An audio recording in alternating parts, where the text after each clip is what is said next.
సంక్రాంతి సెలవు, తర్వాత పుస్తకాలకు సంబంధించిన పనులు వాటితోనే ఈరోజు ఎంతవరకు కూడా మీకు వ్యాఖ్యలు చేయలేదు. ఒక 2-3 మాత్రం చేస్తాను.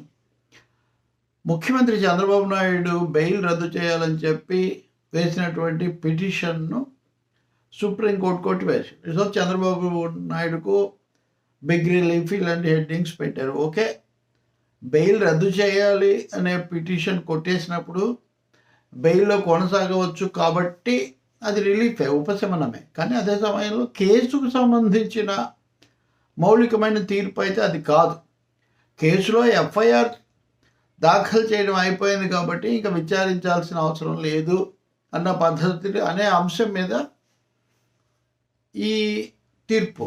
అది కూడా కాకుండా కేసు ప్రభుత్వమే ఉపసంహరించుకుంది.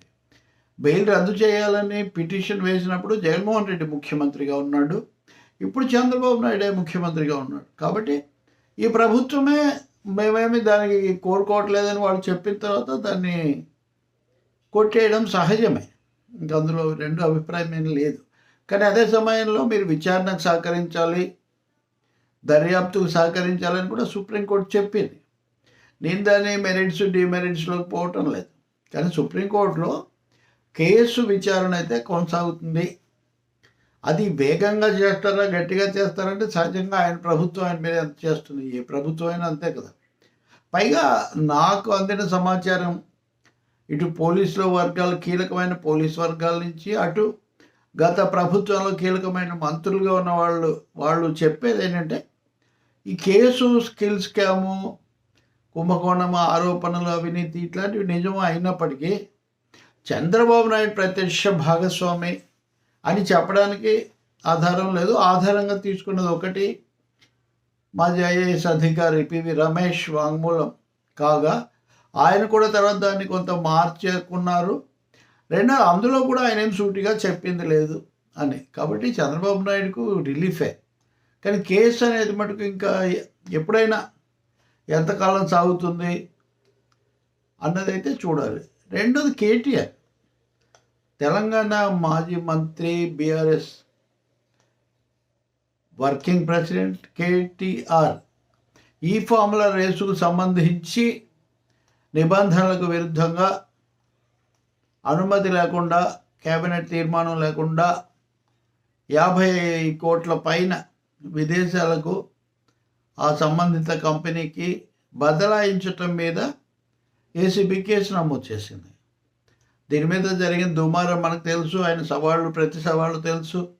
దాన్ని క్వాష్ చేయాలని హైకోర్టుకి వెళ్తే హైకోర్టు కొట్టివేయడం, అరెస్ట్ నుంచి రక్షణ కల్పించడానికి నిరాకరించడం మనకు తెలుసు, ముందస్తు బెయిల్. అయితే ఇప్పుడు సుప్రీంకోర్టు, నేను అప్పుడే చెప్పాను, హైకోర్టు కొట్టేసిన క్వాష్ పిటిషన్ను సుప్రీంకోర్టు ఆమోదించడం జరగదు సాధారణంగా.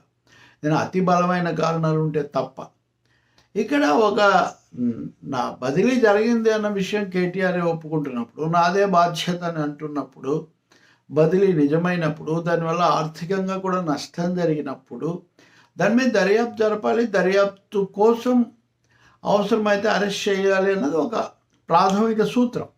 రాజకీయ కక్ష ఉందా లేదా? రాజకీయ కక్ష కదా. బీఆర్ఎస్ ఉంటే ఏం చేయరు కదా, కాంగ్రెస్ ఉంది కాబట్టి వాళ్ళు చేస్తారు. రాజకీయమైన ప్రభుత్వ వైఖరి పాత్ర ఉంటుంది, కానీ దాని అర్థం అంత కక్షే, అసలు అక్కడేమీ కేసే లేదు, విచారించాల్సిందే లేదంటే అది చెల్లుబాటు కాదు.